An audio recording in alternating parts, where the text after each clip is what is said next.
Ahmedabad traders has a branch at Rajkot. અહીંયા આપણે ઉપર લખી દઈએ અમદાવાદ ટ્રેડર્સ.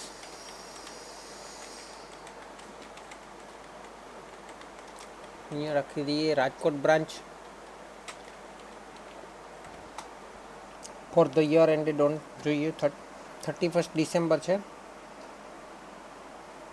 31 ડિસેમ્બર છે 2010 છે.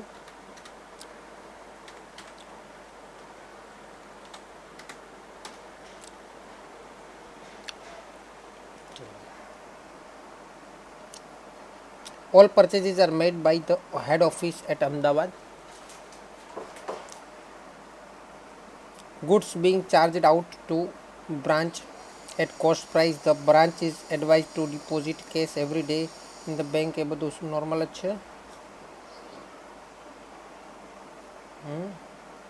પેટી cache for which petty cash is sent to branch from the following particular બધું કમ્પ્લીટ છે. Stock at branch on January 1, 2010.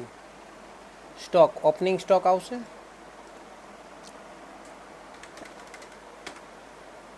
અને બીજું આપણને ટ્રેડ એકાઉન્ટમાં આવશે.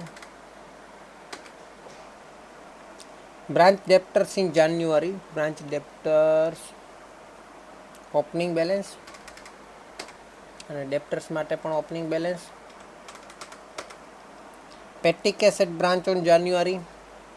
પેટી કેશ 12 જ લખી દઉં છું. 500.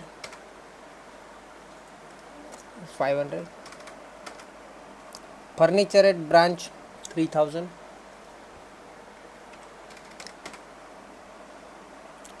ફર્નિચરની આપણે બીજી એન્ટ્રી હમણાં નહીં કરીશું કારણ કે એમાં આપણે ઘસારાની જ એન્ટ્રી કરવાની હોય. Prepaid insurance on January. Prepaid insurance 150.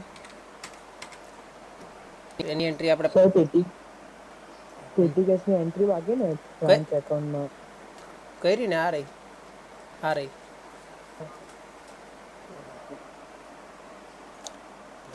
Outstanding salary at branch on January. Outstanding salary એટલે આપણે આ બાજુ લખીએ. આઉટસ્ટેન્ડિંગ રેન્ટ લખેલું છે ને ત્યાં આપણે લખીએ આઉટસ્ટેન્ડિંગ સેલેરી.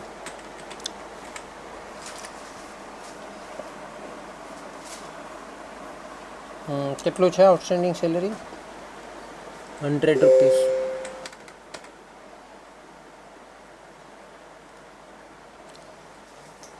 તો પ્રોફિટ એન્ડ લોસની અંદર આ બંને પણ વસ્તુ આવશે. ઓપનિંગ સ્ટોક અને ક્લોઝિંગ ઓપનિંગ બેલેન્સમાં પ્રીપેડ ઇન્સ્યોરન્સ અને આઉટસ્ટેન્ડિંગ સેલેરી એની એન્ટ્રી આપણે કરશું. બરાબર છે. પણ આપણે એની પહેલાં ક્લોઝિંગ સ્ટોક ક્લોઝિંગ બેલેન્સ પણ જોઈ લઈએ પછી બધું કરીએ. બરાબર. ત્યાર પછી goods sent to branch during the year 1,10,000. Goods sent to branch.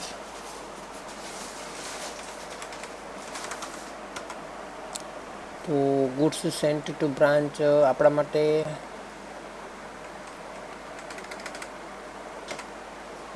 $1,10,000.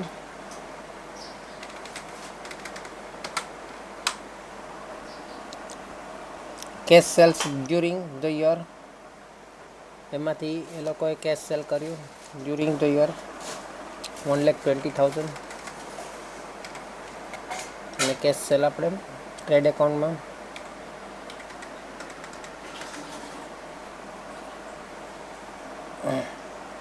Credit sale during the year 40,000. Credit sale એક અહીંયા આવશે અને એક ડેપ્ટર્સમાં આવશે. Cash received from debtors 35,000. Collection.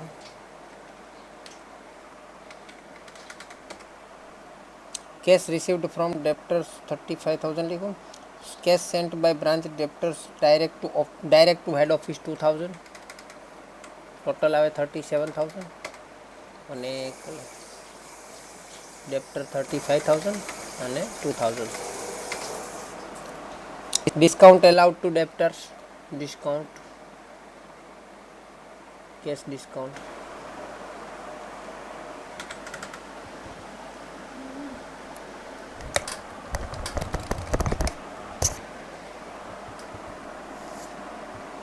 cash sent to branch for expenses, rent, અહીંયા રેન્ટ ટેક્સ અલગ લીધું છે, રેન્ટ લઈ લઈએ 1800, સેલરી 2500,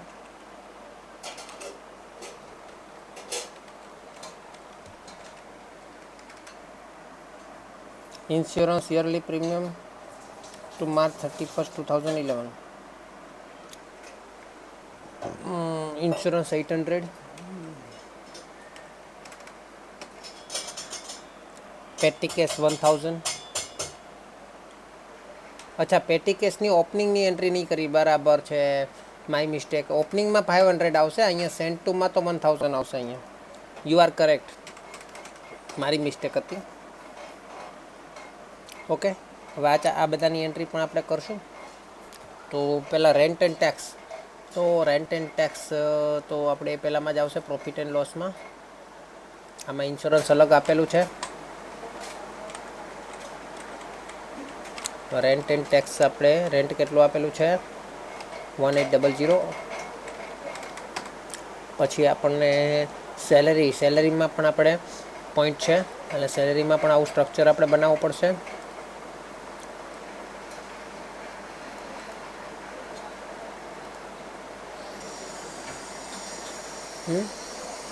સેલરી એની અંદર પણ સેમ વસ્તુ.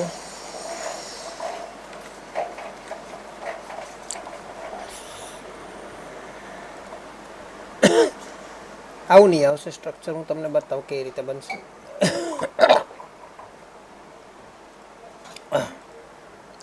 તો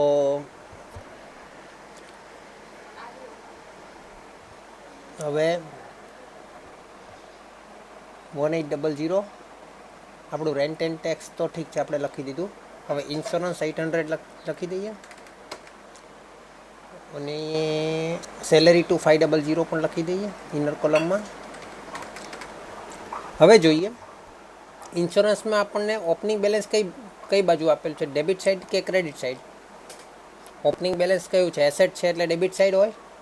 તો ઇન્સ્યોરન્સમાં 150 ડેબિટ સાઇડ છે, તો ડેબિટ સાઇડમાં ડેબિટ સાઇડ પ્લસ થાય, ડેબિટ સાઇડમાં ડેબિટ સાઇડ પ્લસ થાય, હે ને, કારણ કે સેલરી અહીંયા પણ ડેબિટ સાઇડ જ છે, સોરી ઇન્સ્યોરન્સ અહીંયા ડેબિટ સાઇડ જ છે, અને અહીંયા પણ ઇન્સ્યોરન્સ ડેબિટ સાઇડ જ છે 150. તો ડેબિટ સાઇડમાં ડેબિટ સાઇડ પ્લસ થાય 150, હે ને. જ્યારે સેલરીની વાત કરીએ તો સેલરી અહીંયા ડેબિટ સાઇડ છે, અને ઓપનિંગ બેલેન્સ જે છે સેલરીનું એ કેવું છે, આઉટસ્ટેન્ડિંગ સેલરી એ ક્રેડિટ સાઇડ છે. તો ડેબિટ સાઇડમાં ક્રેડિટ સાઇડ માઇનસ થાય, ડેબિટ સાઇડમાં ક્રેડિટ સાઇડ શું થાય, માઇનસ થાય. એટલે ત્યાં 100 રૂપીઝ આપણે માઇનસ કરવા પડશે.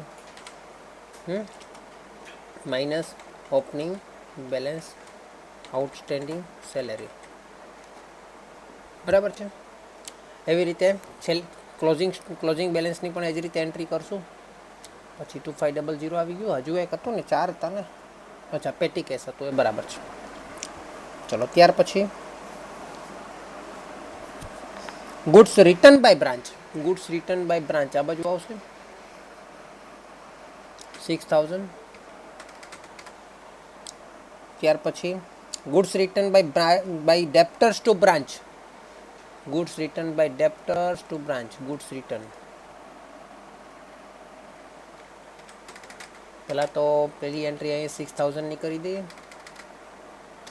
અને goods return by debtors to branch એની એન્ટ્રી અહીં આપણે કરી દઈએ. કસ્ટમર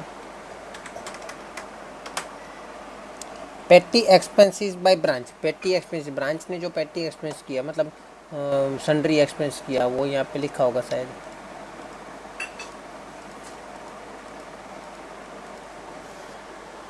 पेटी एक्सपेंस लिख देता हूँ. कितना पेटी एक्सपेंसेस बाय ब्रांच 800. तो उसकी दूसरी एंट्री यहाँ पे होगी पेटी एक्सपेंस में, पेटी कैश अकाउंट में 800. Goods destroyed by fire on December 25, 2010 at the cost 500 rupees. Insurance company admitted a claim for the total amount on 31st December 2010 वो हम बाद में कैलकुलेट करते हैं। Stock at branch on December 31st 2010, December 31st 2010 मतलब closing stock 8000, यहाँ पे closing stock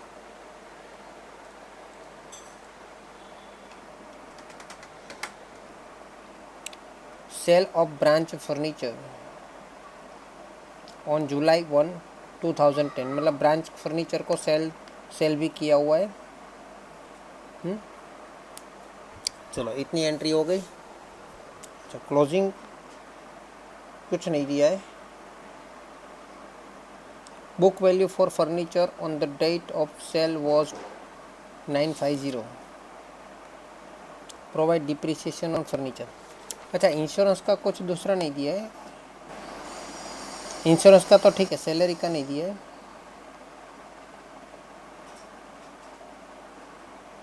insurance का क्या बोला है, yearly premium of March 31st 2011 800 है। और हमारा ईयर कब ख़त्म हो रहा है, दिसंबर को। दिसंबर के बाद जनवरी फरवरी मार्च 3 महीने का ज़्यादा दिया है। तो 800 में से 200 रुपया प्रीपेड हुआ कि नहीं, 800 में से 200 रुपया प्रीपेड हुआ कि नहीं हुआ, बताओ मुझे। 3 महीने का कितना होगा, 800 पूरे साल का है, 12 महीने का, तो 3 महीने का कितना होगा,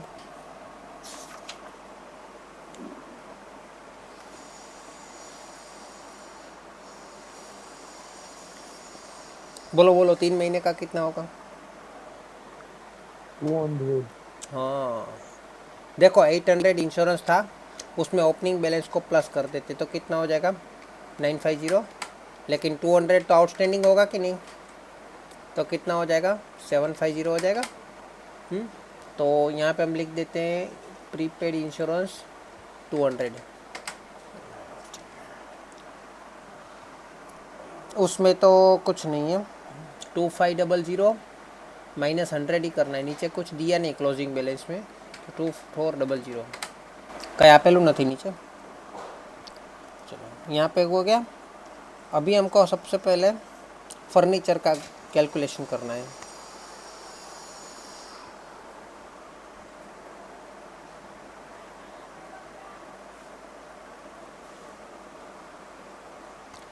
फर्नीचर का कैलकुलेशन यहाँ पे करेंगे। चलो मुझे ये बताओ कि फर्नीचर का ब्रांच के साथ, ब्रांच के पास फर्स्ट मतलब बैलेंस कितना था। तो सबसे पहले हम डेट लिख देते हैं, 1 जनवरी 2010 होगा ना, 10 1 जनवरी 2010। कहीं पे नहीं आ रहा है, यहाँ पे आ रहा है। चलो 1 जनवरी 2010। अभी मुझे बताओ उसके बाद कौन से फर्नीचर की बात बताई गई है। उसके बाद goods sent to furniture, furniture का कौन सा एंट्री है, सेल ऑफ ब्रांच फर्नीचर 1 जुलाई को है। कब है, 1 जुलाई। 1 जुलाई कब आता है, एक साथ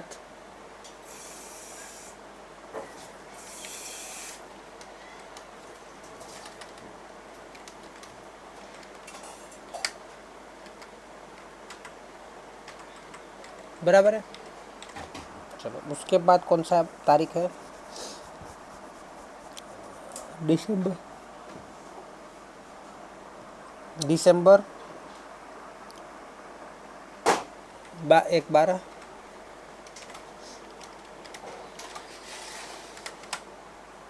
ओके चलो अभी यहाँ पे हमारा बैलेंस कितना था फर्नीचर का, 3000। यहाँ पे हमारा बैलेंस कितना है, एक साथ को जो बेचा हमने। Book value of furniture on the date of sale was 950। Blue book value कितनी है? 950 है। उसको बेचा कितने में? 900 में। तो हमें तो यहाँ पे बुक वैल्यू लिखनी पड़ेगी। 900 में बेचा है तो 50 रुपया तो लॉस हो जाएगा। Provide depreciation on furniture at 10%। अभी हमें यहाँ का वैल्यू ढूंढना है।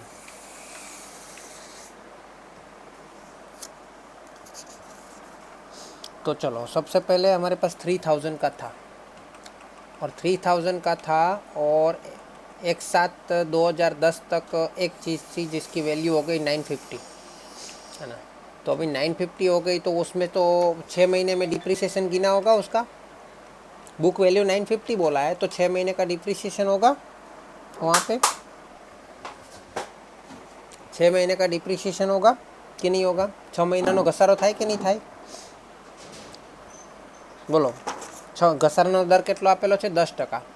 માની લો કે 6 મહિનાનો ઘસારો આપણે બાદ કરીએ તો પહેલાં 100 રૂપિયા હોય અને 6 મહિનાનો ઘસારો બાદ કરીએ તો કેટલો થાય? 10%, એટલે કે 6 મહિનાનો ઘસારો. બોલો જોઈએ, 10% એટલે કે 6 મહિનાનો ઘસારો કેટલો થાય? 100 રૂપિયા હોય તો 100 રૂપિયાના 10%, 100 રૂપિયાના 10%, બોલો બોલો કેટલા થાય?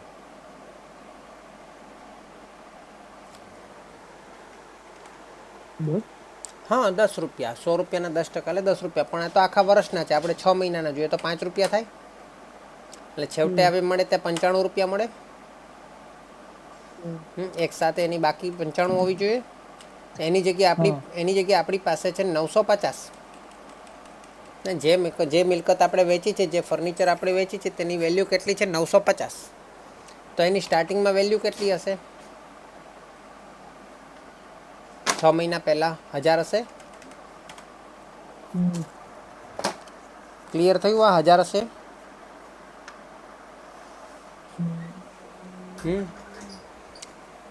અને પછી એમાંથી 50 રૂપિયા ઘસારો બાદ કર્યો હશે. આ 100ની જગ્યાએ 1000 હશે. એમ પેલો 95 છે તો 100 છે તો 950 છે તો 1000 હોય ને. પછી 50 રૂપિયા ઘસારો બાદ કરીને 950માં વેચ્યું હશે, બરાબર છે. અને 950નું ફર્નિચર પાછું 900માં વેચેલું, 50 રૂપિયા તો નુકસાન થઈ ગયું. બીજી વસ્તુ, 3000માંથી 1000નું વેચી દીધું, બચ્યું કેટલું? 2000નું બચ્યું. એના પર આખા વર્ષનો ઘસારો ગણવો પડે. 2000 પર આખા વર્ષનો ઘસારો કેટલો થાય? 10% એટલે કે 200 રૂપિયા થાય. તો છેવટની બાકી 1800 આવવી જોઈએ, બરાબર છે. તો આપણે પહેલાં ક્લોઝિંગ બેલેન્સ લખીએ ફર્નિચરનું, 1800 રૂપિયા, બરાબર છે. હવે ફર્નિચર વેચ્યું તો 50 રૂપિયાની તો આપણને ખોટ ગઈ. ખોટ ગઈ કે નહીં?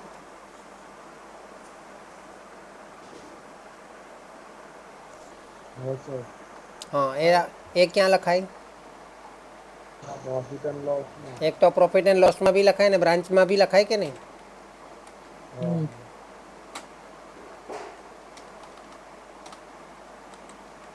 Loss on cell of furniture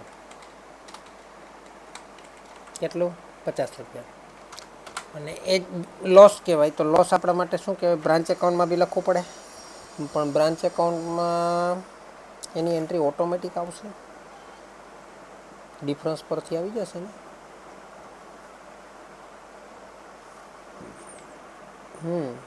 A branch એકાઉન્ટમાં જરૂર નહીં પડે, કારણ કે ફર્નિચરની આપણી બે ડિફરન્સની રકમ આવી જાય એટલે પેલું ઓટોમેટિક આવશે. ચાલો, હવે ફર્નિચર સેલ કર્યું. ફર્નિચર સેલ કર્યું તો પૈસા આવ્યા હશે. ઘસારાની એન્ટ્રી કરવી પડશે. તો ઘસારો કેટલો થયો? તો એક તો અહીંયા 200 રૂપિયા આખા વર્ષનો ઘસારો થયો, બરાબર ને. અને જે વેચી દીધું છે એનો ઘસારો તો ગણવાનો આવતો નથી. આપણે જે વસ્તુ વેચી દીધી છે તેનો ઘસારો ગણાય કે નહીં ગણાય? નહીં ગણાય, બરાબર છે. તો ટોટલ ઘસારો કેટલો આવશે?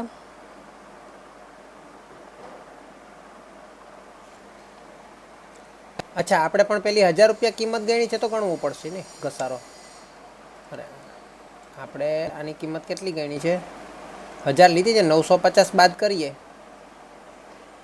તો આપણે ઘસારો 50 ગણીએ અને 1000 વેચી દઈએ, 1000 રૂપિયા ગણતા હોય તો આપણે ઘસારો ગણવાની જરૂર ના પડે.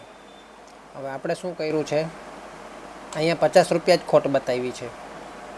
1000 રૂપિયાની જગ્યાએ 50 રૂપિયા ખોટ બતાવી છે. 1000ની વસ્તુ 900માં વેચી તો 50ની જ ખોટ બતાવી છે, તો બાકીના 50નું શું?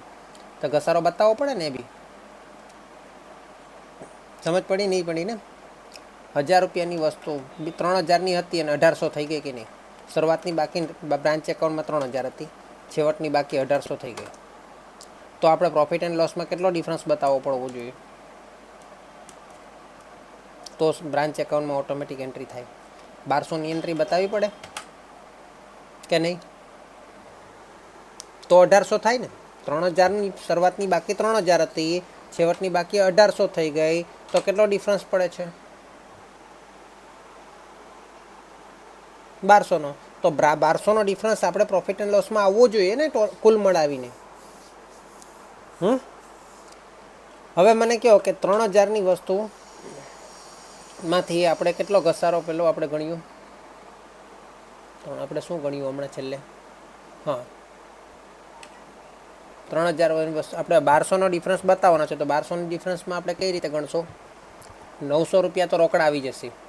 1200 રૂપિયામાં 900 રૂપિયા તો રોકડા આવશે, જે વેચ્યું એટલે કેશ પર થઈ જશે, એ કેશ થઈ જશે. ચલો, બાકીના કેટલા ઘટે છે? 300. હવે 300નો આપણો હિસાબ બતાવવાનો છે. કઈ રીતે બતાવશું? 200 રૂપિયાનો ઘસારો બતાવીએ અને 100 રૂપિયાનો ખોટ બતાવીએ, અથવા 250 રૂપિયાનો ઘસારો બતાવીએ અને 50 રૂપિયાની ખોટ બતાવીએ. શું કરવું છે બોલો? તમે કહો તેમ કરીએ.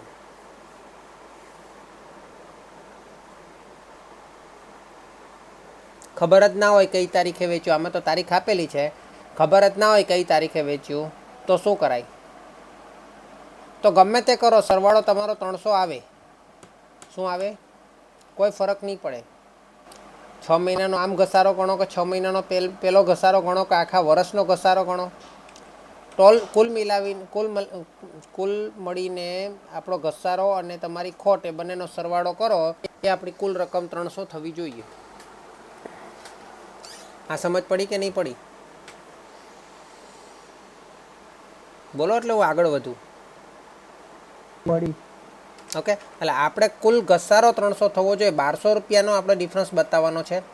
એમાંથી કેશ તો 900 આવવાના છે, કારણ કે વેચ્યું એટલે કેશ 900 આવશે. રોકડા એ તો આપી દઈશું એટલે એનો હિસાબ બતાવવાની જરૂર નહીં પડે. હવે બૈચા કેટલા? 1200માંથી 900 જાય તો 300નો હિસાબ હજુ બતાવવાનો છે. તો 300નો હિસાબ કેવી રીતે બતાવશો? કાં તો તમે 200 જે આપણે હાલમાં જે ફર્નિચર છે એનો જ ઘસારો બતાવો, હે, અને મિલકત છે ને શરૂઆતમાં વેચી દીધી છે એવું બતાવો. શરૂઆતમાં વેચી દીધી હોય તો શું થાય? શરૂઆતમાં વેચી દીધી તેની કિંમત કેટલી હતી? 1000 હતી.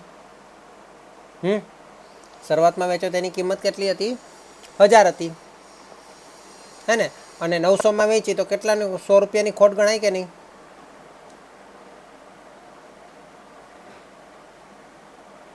બરાબર છે. પરંતુ તમને આમાં તારીખ આપેલી જ છે કે શરૂઆતમાં નથી વેચી, આપણે 6 મહિના પછી વેચી. બરાબર છે. તો 6 મહિના પછી વેચી, તો 6 મહિના પછી વેચી તો 6 મહિના પછી એની કિંમત કેટલી થઈ ગઈ? ઘસારો બાદ કરતા 950 થઈ ગઈ. અને 900 રૂપિયા કેશ ના આપ્યા આપણે, તો 50 રૂપિયા આમાં ઘટ્યા, એટલે 50 રૂપિયા ખોટ ગણાય ને. પહેલા 50 રૂપિયા શું ગણાય? ઘસારો ગણાય. નુકસાન તો છે જ, ખોટે નુકસાન છે ને ઘસારો બી નુકસાન છે. નુકસાન તો ટોટલ સરખું જ થવાનું છે, 100 રૂપિયા અને 200 રૂપિયા. આ ક્લિયર?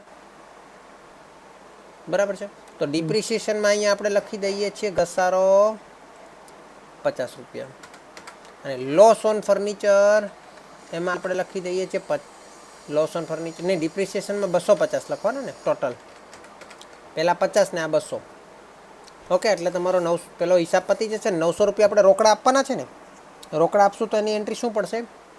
અને કેશ મોકલવા પડે ને. અહીંયા લખી દઈએ બેડ ડેટ રિટર્નની જગ્યાએ આપણે લખી દઈએ ફર્નિચર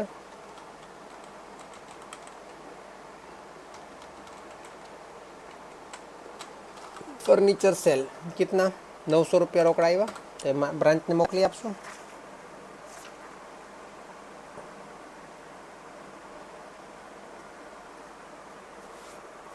ક્લિયર,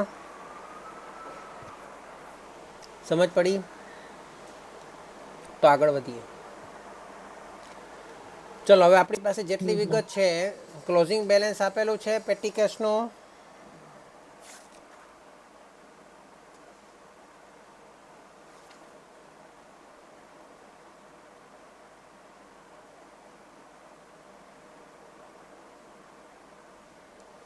પેટી કેશનું ક્લોઝિંગ બેલેન્સ આપેલું છે,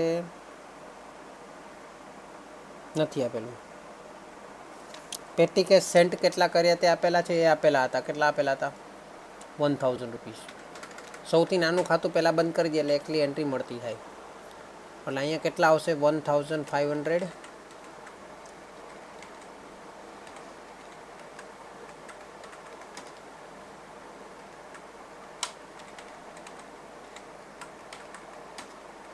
$800 તો કેટલા આવશે? 700 આવશે ક્લોઝિંગ બેલેન્સ.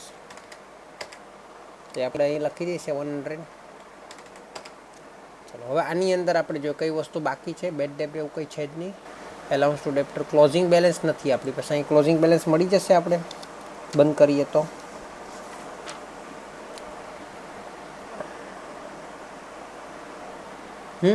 બાકી બધું આવી ગયું છે ને. ચલો તો અહીંયા આપે 45,000 અને 45,000માંથી 38,100 બાદ કરો જોઈએ.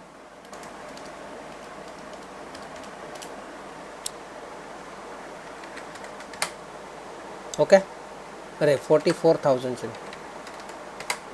ઓકે, તો 5900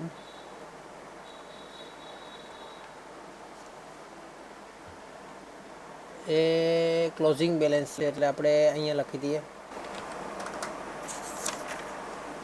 ઓકે, ચલો ત્યાર પછી આપણે ટ્રેડ એકાઉન્ટ બંધ કરીએ. ટ્રેડ એકાઉન્ટમાં આવા બધા કોઈ ખર્ચા છે નહીં આ વખતે.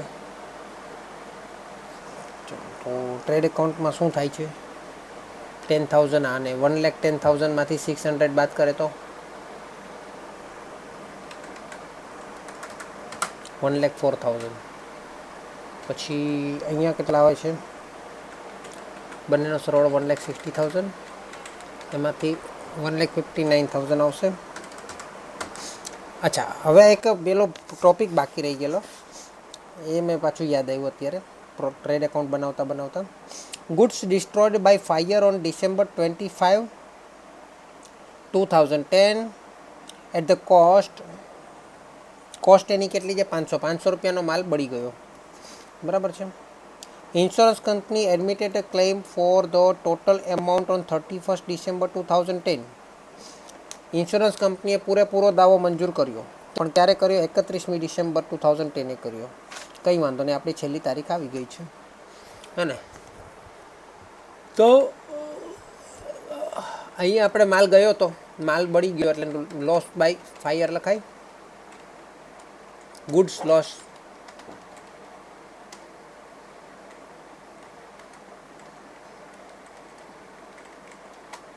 $500. હવે પૂરેપૂરો માલ બળી ગયો હતો અને પૂરેપૂરો માલનો દાવો મંજૂર કર્યો. દાવો મંજૂર કર્યો એવું લખ્યું છે પૈસા આવ્યા? એવું લખ્યું છે કે પૈસા આવ્યા કે નહીં? બોલો. નથી આવ્યા ને. કંપનીએ ખાલી દાવો મંજૂર કર્યો તો આપણે એની પાસે લેવાના ને. ઇન્સ્યોરન્સ કંપની પાસેથી લેવાના. કેટલા લેવાના? 500 રૂપિયા. બરાબર છે, એટલે આપણા માટે લેણું થઈ ગયું. ચલો ત્યાર પછી સ્ટોક તો આપણે લખી દીધો ને. ઓકે, ચલો હવે આપણે ટ્રેડ એકાઉન્ટ બંધ કરીએ. તો ટ્રેડ એકાઉન્ટ બંધ કરીએ તો શું ડિફરન્સ આવે છે? 30 ના, આ તો કંઈક ખોટું છે.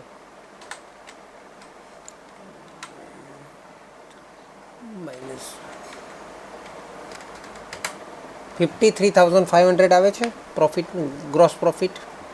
એને આપણે અહીંયા લાવીએ ગ્રોસ પ્રોફિટને.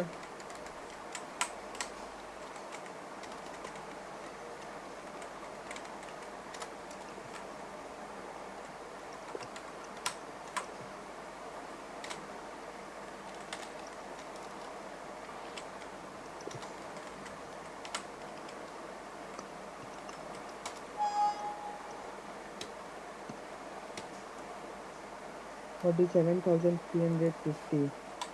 47,350. 53,000 ₹100 લોસ આવે છે. ₹100 કોઈ પ્રોબ્લેમ છે? તો બરાબર તો આવી ગયું.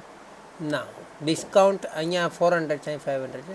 અને ડિસ્કાઉન્ટ અલાઉડ આપણે લખેલું હતું ને, કેશ ડિસ્કાઉન્ટ 100, એની એન્ટ્રી આપવાની બાકી છે. હવે આવી ગયું 53,500. મારી એન્ટ્રી આપવાની બાકી હતી. ઓકે, ચલો હવે આ બાજુ આપણે જોઈએ. ચલો હવે આમાં 1,81,000 આવે છે ટોટલ. આ ₹100 આપણે આઉટસ્ટેન્ડિંગ સેલરીને આપણે બહાર લખી દઈએ, અને આ બધાનો ટોટલ 12 હોય તો 1,81,100 આવે છે. એમાંથી આપણે બાદબાકી કરીએ.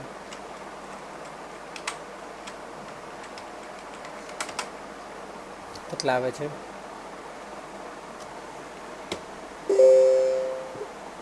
આવી માઇનસમાં ગયું શું આવ્યું? 47,350. આવી ગયું ને? મારે કંઈક મિસ્ટેક આવે છે.